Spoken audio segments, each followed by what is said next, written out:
Welcome back to the afternoon session. My name is Gustav Strandberg. I'm a researcher in philosophy at Södertörn University. And it is with great pleasure that I introduce our next speaker, Professor Cecilia Sjöholm.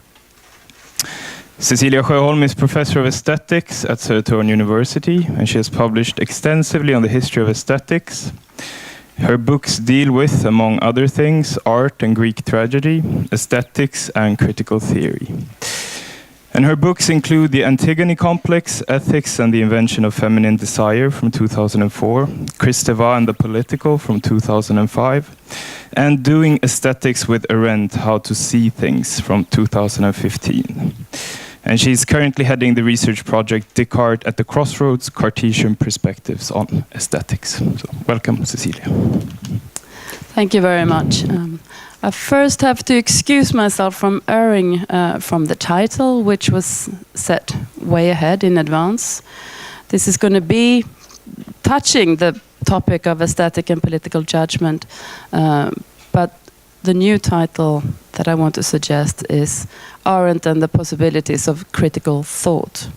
And what I'll be talking about here is material that is not present in the book that was mentioned by Gustav. In present times, around the globe, we are witnessing a public sphere in crisis, distorted through fake, lies, threats of violence, and calls for constraint. This has occurred not only in states of authoritarian rule, but also in liberal societies. Thus, one of the great challenges for critical thought today is to be able to maintain sound methods of reflection when public space, which since the Enlightenment has been called upon to maintain a legacy of critical reflection and freedom, appears undermined. For Kant, Arendt, Habermas and others, the public sphere was expected to sustain a measure of soundness of thought. But when the public sphere can no longer do so, and thought retreats into itself, what means do we have to engage in the world and develop a thought that is congruent with political possibilities? The concept of critical thought in this context is not going to be used in order to attempt to define the school of critical theory. It refers rather to Arendt's rather broad advocating of thought, a thought that is aesthetically, ethically, and politically astute. To think critically, Arendt argues in her lectures on Kant's critique of judgment, may well destroy concepts and ideas. But it entails also the scrutinization of opinions and beliefs. And it entails also practicing a certain, what she calls, Socratic midwifery. Critical thought, thus, is imbued from the start to Arendt with the concept of plurality. The first image of thought in Western philosophical history appeared in the form of dialogue. Socrates here may be read as an internal voice. I'm sorry, I don't know how to pronounce it. Teftatus in English? In Teftatus, Plato writes, "The soul, when thinking, appears to me to be just talking, asking questions of herself and answering them, affirming and denying." But how are we to conceive of the critical poignancy of an inner voice? Is thought as such not merely cementing what is, reflecting a state of things that it is unable to change? To Slavoj Žižek, the problem with Arendt's philosophy is that she lacks a notion of transformation proper. In representing a position, I'm sorry, this mic has a voice, right? No? In representing a position of resistance against utopian ideologies, she becomes, says Žižek, a right-wing intellectual knave. Arendt is as incapable of producing political challenges as is the utopian fool, Žižek says, that she is criticizing. Such a charge may well refer to the weight given to thought and to the function of judgment in later Arendt. The domain of the political is not altogether relegated to the world of action. although this was the primary presumption of the human condition, and by far the most well-known doctrine in her work, her later work disproved it. In the lectures on Kant's critique of judgment, the political becomes a concept more involved with judgment as such. The lectures provided the groundwork for a volume that was never completed, supposed to make out the third in a trilogy on thinking, willing, and judging. The first two are offered in Life of the Mind. Arendt's reflections on thinking prepares for the work on judgment. As Arendt explains towards the end of thinking, thought is the ground for judgment. Judgment realizes thinking and makes it manifest in the world of appearances. Arendt does not equate thought with critical thought, and she does not equate judgment with political activity. But she defines judgment as integral to political action. As for thought, one could argue that she gives to thought the dignity of being the last resort for critical scrutiny. It is a dignity that today, in so-called post-truth society, is not easy to uphold. One can retort to Zizek that it's not easy to affirm what is. To Arendt, political judgment depends on what she calls a sense of realness, a sense that is formed in and through the public sphere, usually. What is a sense of realness is precisely, however, what was distorted in totalitarian society.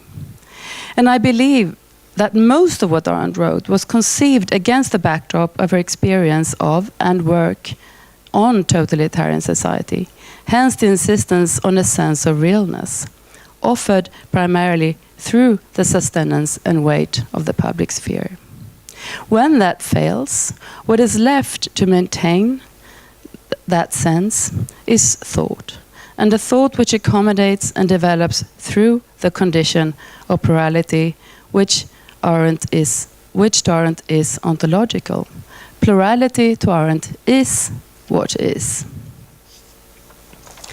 Arendt's agent of thought in Life of the Mind is what she calls a two-in-one.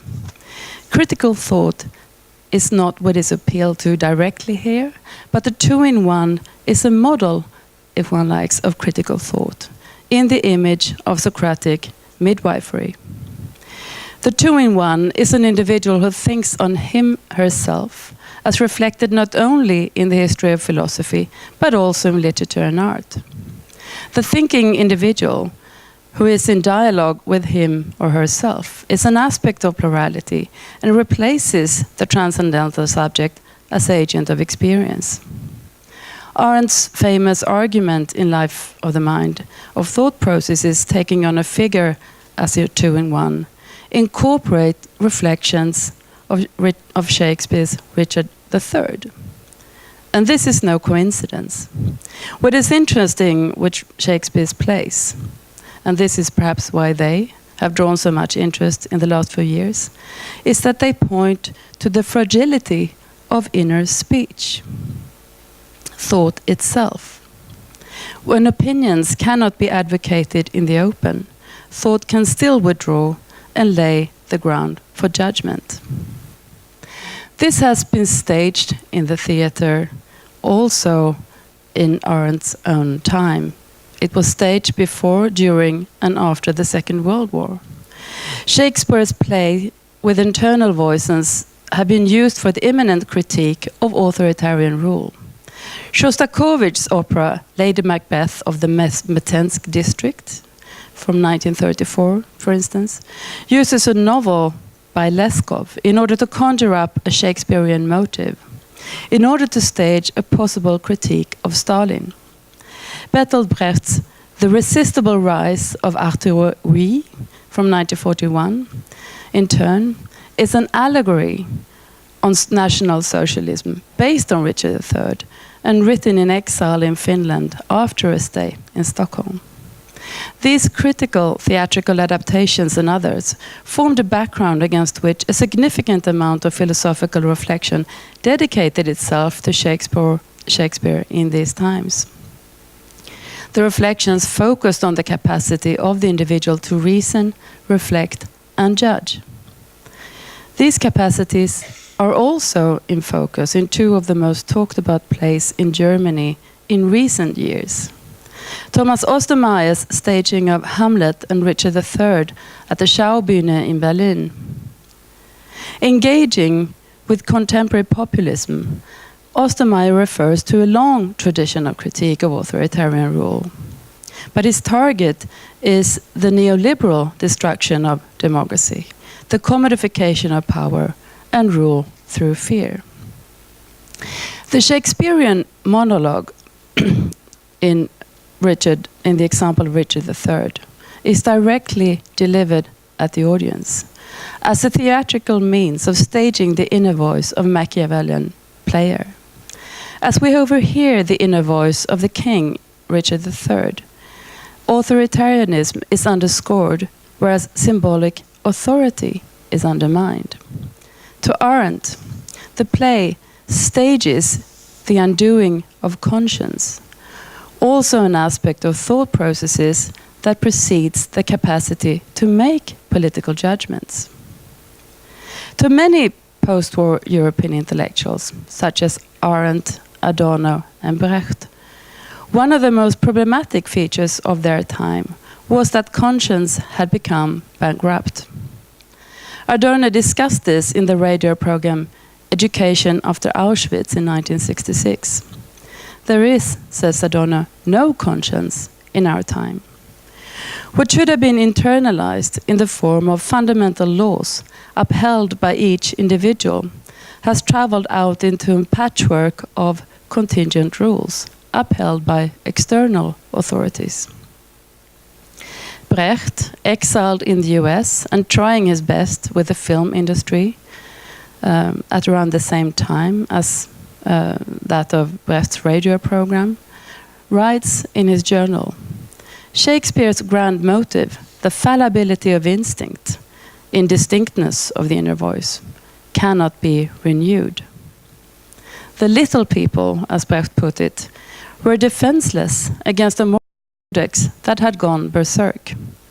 The problem of the corruption of conscience could not be relegated to grand tragic figures. It was to be found rather on a universal scale, in the form of a deafening of an inner voice that should have symbolized the possibility of conscience. Now there was nothing to hold on to against persecutory and racist fantasies.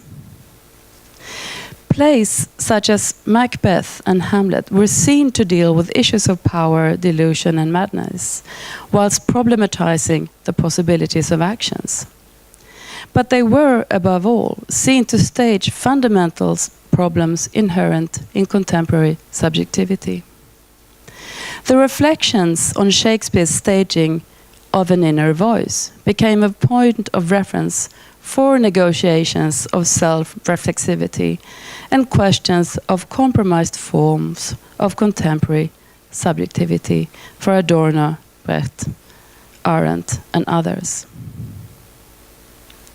Richard III, as is well known, murders his adversaries and mounts to power, ridden with an inner voice of doubt that pushes through in instances like a monologue that was quoted by Arendt in Life of the Mind. And rather than read that quote myself, I would like to show it in a clip from this adaptation by Ostermeyer from the Schaubühne. So here we see the ghosts that are haunting Richard in his dream, and he's soon gonna come awake.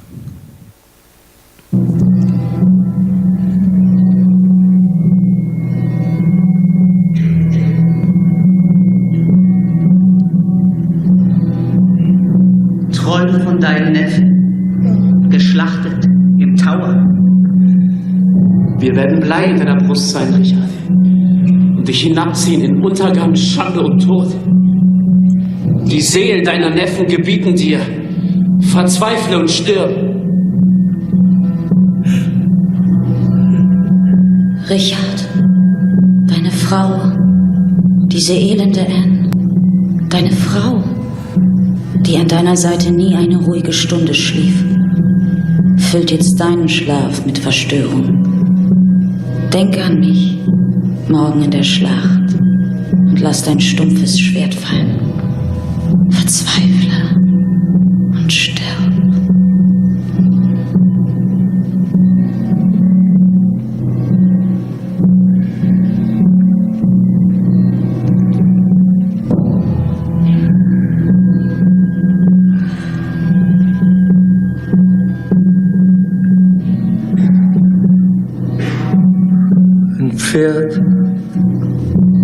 Ein Pferd,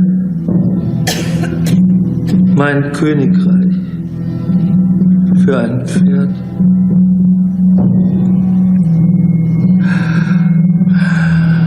Verbinde meine Wunden. Jesus, hab Erbarmen.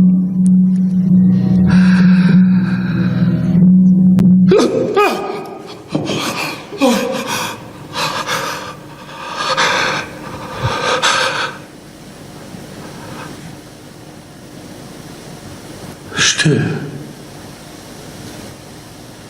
Ich habe nur geträumt.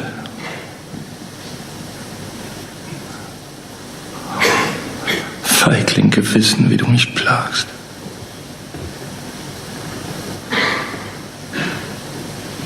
Die Flammen brennen blau. Jetzt ist es tote Mitternacht. Kalter Angstschweiß steht mir auf zitterndem Fleisch.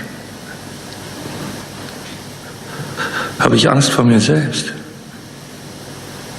Es ist sonst niemand hier. Richard liebt Richard. Das heißt, ich bin ich.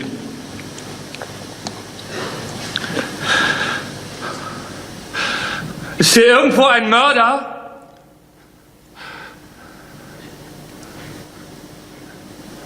Nein. Doch. Ich. Dann flieh. Was? Vor mir selbst?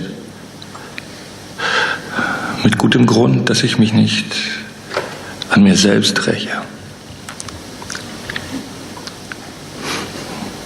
Ich liebe mich. Weil ich mir selbst Gutes getan habe? Nein.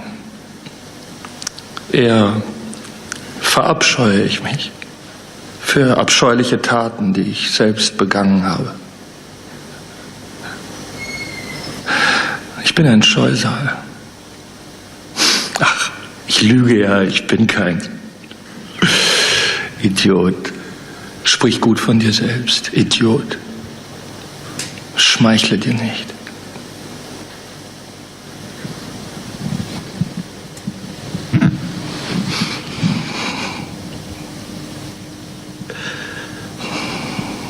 Ich werde verzweifeln. Es gibt kein Lebewesen, das mich liebt. Und wenn ich sterbe, wird keine Seele mich bemitleiden. Nein, wofür auch? Wo ich selbst, in mir selbst, kein Mitleid mit mir selbst finden kann.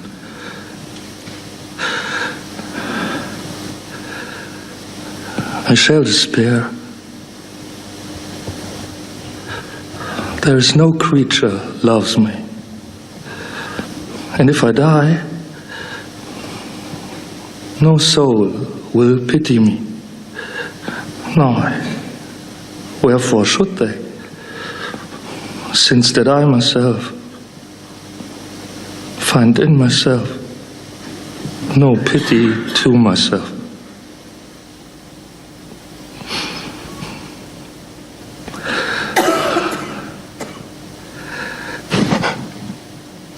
Richard. So this scene with Richard III, or in Richard III, is brought up in conjunction with Arendt's negotiations of what she calls the two-in-one. her reflections on thought as an internalizing of some kind of alterity. Thought proper, to Arendt, strives after a certain congruence with itself. It strives to accommodate the other in such a way that discord is replaced with differentiation. I become the two-in-one. I accommodate the friend, the internal friend, at home. As Richard is alone, the ghosts are present in his mind. As he meets with his army later on, he will foreclose the process of this negotiation. The question of conscience was important also in Arendt's report on Eichmann in Jerusalem, which is also the work in which Richard III was mentioned for the first time. Eichmann, Arendt notes, did not deny the call of conscience, surprisingly. He was, in fact, obsessed with it. He did not need to close his ears to the voice of conscience, she says, because his conscience did not, unlike Richard III's, speak with the voices of his victims. It spoke instead with, and she says, a respectable voice, with the voice of what Eichmann regarded as respectable society around him. When Arendt says that Eichmann was not thinking, this was not the result of a denial, but a perversion of that call of conscience. It was never rooted in fundamental laws, such as the prohibitions against killing. We hear again a lack of fundamental laws that resound in Adorno's analysis of cold thought and Brecht's deploration of the perversion of moral laws on a universal scale. In Richard III, thought comes across in the form of voices, bringing us beyond the idea of a self that is self-contained and self-reflective. The inner voice is a trace inscribed in consciousness that appears to give witness to another consciousness. Although that consciousness is never fully represented, it appears as the trace of something or somebody. The monologue resounds of the standpoint of somebody else, and it evokes an internal voice which may guide our sense of the real, an internal presence of alterity which assures us of the reality of the world and of ourselves, she writes. An aspect of plurality manifests itself in the thought of Richard III and is later cut off. It is this sense of the real which has been cast off altogether in the testimony of Eichmann, offering us instead a dead language of bureaucracy. If there is an inner voice in Eichmann, it is a commander who talks to a knave, submissive to any kind of demands, an invisible master rather than the trace of an alterity to whom I owe my conscience and my consciousness. The human condition, conceived of freedom in conjunction with the model of public space, that is perhaps no longer applicable. As of late, Arendt's analysis of the totalitarian state, nevertheless, the tendency to suppress the public space through lies, distortions and suppression, has drawn a lot of attention. There are a number of ways in which public space has been perforated also in democratic societies. For instance, through lies, the commodification of politics, threats of violence, etc. In times when short-sighted economism and individualism rule, finding new models for judgment is one of the greatest challenges for critical thought. Something that may contribute is widening the scope of the conception of public space. To Arendt, the public sphere represents plurality, for instance, through the interaction of institutions and individuals gathered in various forms of collectives. Although they appeal to different modes of discourse and action, both Habermas and Arendt's notion of the public sphere, elaborated after Kant, can be looked at as normative models of how an open society is supposed to function in the wake of the totalitarian state. Many have questioned the relevance of Arendt's post-war notion of public space. According to Bruno Latour, for instance, political issues are no longer motored by public debates or openness as such, but rather by concerns invested in by multiple individuals. These concerns may find an outlet in sites that construe a network that binds together a hidden geography. For instance, works of art, sites on the internet, clusters of groups of various kinds. Latour's notion of hidden geographies identifies political concerns that are being negotiated at sites that are often not public in and of themselves, perhaps rather semi-public. And real political issues, to Latour, are no longer fueled by ideas and ideologies, but rather by particular issues that give rise to feelings and affects. Melting icebergs, writers in prison, the depletion of cultural institutions, etc. We are no longer gathering around ideas that found realpolitik, but rather around objects that are immediately linked to the big questions of our time that raise emotions in us. Here we find an alternative model of public space, based on a notion of a politics based not on freedom, or based not on a politics of freedom, but rather on a notion of bonding. It is here that the hidden geography comes to the fore, on virtual space, through virtual spaces and cultural spaces. And so the concept of what is public must be widened. It must refer to possible places for engagement, rather than the physical conditions of publicness, which is what Arendt has focused on before. It is based rather on flows, movements, and affects of semi-public spaces. In many ways, however, Latour's idea of new forms of publicness only emphasizes the kind of complexities that existed already before. As Kant noted, not only opinions and action, but also affectivity of engagement belongs to public cultures. And to Arendt, not only actions and opinions, but also moods must be considered crucial for public practices. What marks the crisis of the public sphere is that the experience of the senses, for instance, the affect of enthusiasm, is replaced with overruling imaginary structures of ideology. Thought and experience become disconnected. Rather than negotiate reality as a ground for the feasibility of action, the agent of the public sphere becomes someone who has a lot of opinions. And when opinions rule over experience, reality becomes distorted.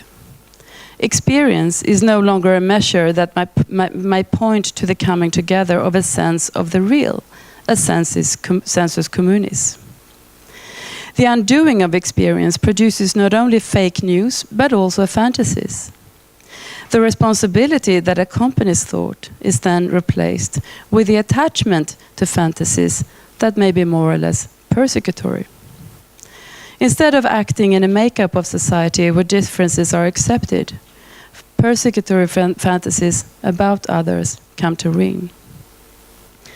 This has for result that the inner voice, the tonality of authority, may become lost and replaced with the voice demanding submission of the knave, the subject that thinks, but which is merely affirming what is, in the language of Slavoj Žižek, based on fantasy, but not really on what is, according to Arendt's ontology, where what is always plurality.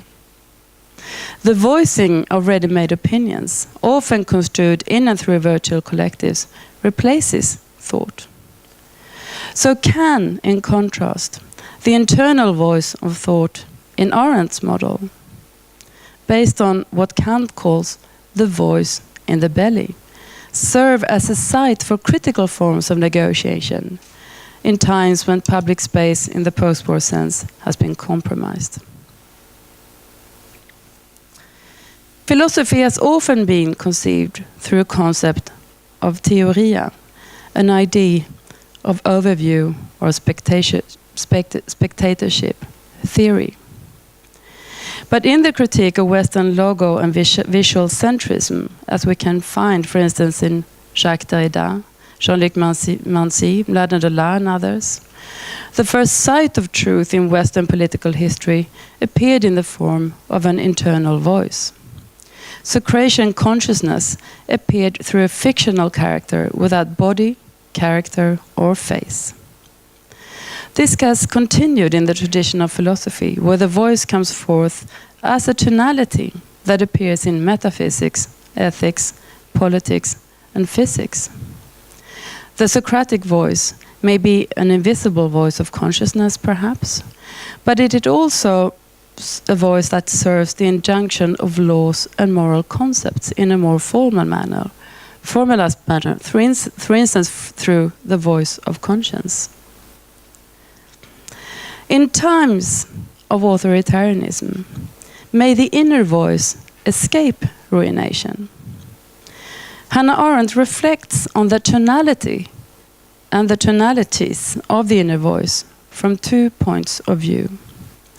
The primary question for her, from a political point of view, is how actions in concert, collective actions that carry their own specific mood, are made possible. The second, which is what interests us here, is how thought carries its own tonalities through the two-in-one. From the first point of view, collective action is best formulated through a notion of attunement. It is something that happens. It is something that wraps us up without us ourselves perhaps being aware of quite how or why. We are exposed to a mood. We're exposed to a stimming that may carry us towards, for instance, the happiness of the revolution. Moods also overrun the distinction between collective and individual, between public action and the tonality of individual thought. Here, the notion of plurality is crucial. Attunement is a figure which begins with plurality. From that point of view, we need to consider plurality as something that is more than the collective. And here, I think that Arendt's notion of thinking and then kind of inherent plurality that it may represent is helpful. It is a plurality that is illuminated by the way of the notion of the inner voice, representing the two-in-one, the way in which plurality presents itself as moods also in individual thought. The inner voice may orient us towards a horizon that supports a common grasp of the world. Thought in this way may offer a sight of criticality that may resist assaults on our sense of the real in other compromised forms of discourse. With the notion of the inner voice as a kind of integration of the other, and with the notion that thought has a kind of tonality, follows a subset of questions. Is the inner voice private, or does it engage us and direct us to a community? Is the inner voice related to corporal desires and intimate relations? Or can it, in contrast, offer an instrument of a better understanding of community? Kant, in his anthropology, writes that thought is not devoid of communicable language. It is not simply silent or abstract. It is communicable language directed to oneself. Thinking, he writes, is speaking with oneself. Figuratively, it is speech in the belly. This means that thought, to Kant, is accompanied by a kind of eye of apperception that is tangible through an inner tonality. To think, therefore, is to listen to oneself. This is a concept of thought that to Kant is not contrary to a metaphysical notion of reason. On the contrary, to Kant, the tonality of the belly can be incurred in the movement towards humanity's venture to think for itself, that is, to use reason. Here, another element is added, which is a form of extension. Thought, among other criteria, should be reflective and consistent, but it must also apply a certain universalist command. To Kant, this is not simply abstract. His formula for the command, which is also what intrigues Arendt, is the following. To use reason is, and I quote, to think for oneself in communication with human beings, into the place of every other person. Through this formula, Arendt argues, critical thought becomes, in principle, anti-authoritarian. Thought negotiates the capacity of putting oneself in the place of the other. Ever since Socrates, thought has been a silent dialogue with oneself, directed towards the public. So what Kant negotiates here distinctly is precisely that direction, the transient leap towards the public, which should be inherent in the thought process itself from the beginning.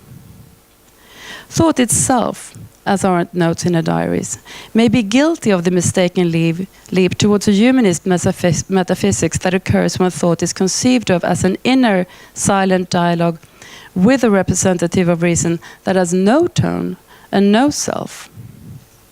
When thought fails to appear in the form of a tone, or when it appears in a way that is not distinct enough, the thinking self appears to be ageless, without qualities. It is, Arendt writes, as if I'm not a human being, but the human being.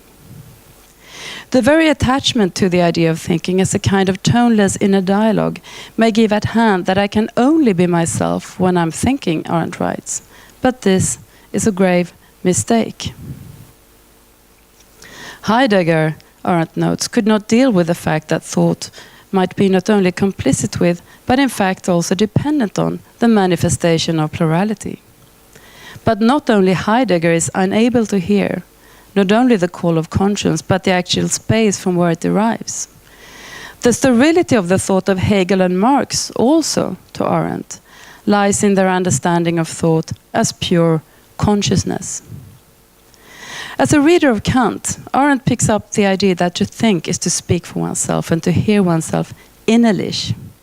This inner notion of thought is not only inner with regards to being incorporated. It is innerlich in the sense that it has a tone. It is truly a voice from the belly and suggests therefore a kind of doubleness of agency. Thought does not have an object. It is not congruent with judgment, which has an object. Thought traces, rather, a relation to the world. Judging deals with particulars, Arendt argues. Thinking, however, deals with absence. Absent friends, the negative, a world that is not present, but still negotiated in and through thought. Thought is not the universal reflection of reason, although it can be that. Most of the time, it is embedded in a mood that carries as much meaning as do the connotations of the words that flow in a conscious trail of thought. It can be serenity, melancholy, recollection, etc. The subject that thinks does so from a position in which its reflections are intertwined with the tonality of the inner voice.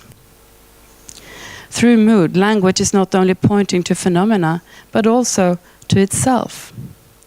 Thinking, therefore, does not communicate emotions to the exterior world, as much as it transposes the world through moods. Thought becomes embedded in moods and tonalities. The capacity to think, then, involves what Arendt calls, together with Kant, an enlarged mentality. This means that inner thought is not a detached, egoless, universalist abstraction. It is attached to a form of representation, although it may be a vague one. As one can argue in reading Arendt, the inner voice can be imbued with tasks that points in the direction where the inner voice of critical thought acquires at the tonality that pushes the limits of the I our perception. Thought points, in fact, to the primacy of an alterity. Through our imagination, for instance, Arendt argues, we go visiting. We go visiting other points of view. That means that when we abstract from the particular, we are not merely set in a colorless and alley room of the mind. We imagine places and people that we are not familiar with. The inner voice, in this way, pushes us in new directions. Sometimes we may hear ourselves thinking. We may hear our own voice as in an echo. Sometimes thoughts appear as voices in a cave. They strike us as from the outside.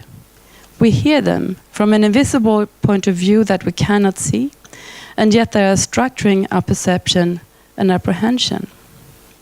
When we hear our own thoughts, we experience ourselves not as estranged from ourselves, but somehow as naturally double, as reflecting beings capable of reflecting in the world internally and silently in our own minds. When the voices appear as foreign, as the voices of angels or devils, or simply as truly belonging to other people, of course this would be a sign of psychosis.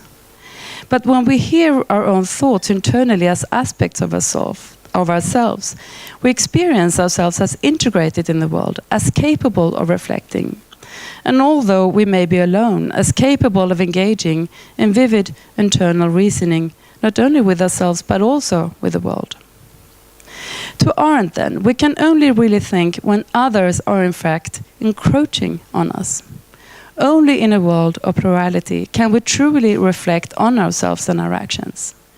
To Arendt, the truly interesting forms of thought manifest themselves in the engagement with internal voices. It is certain that thinking and action are two separate activities that can never be regarded as interchangeable. But thinking, although it is conducted in solitude, manifests itself precisely through the encroachment of others in our own minds.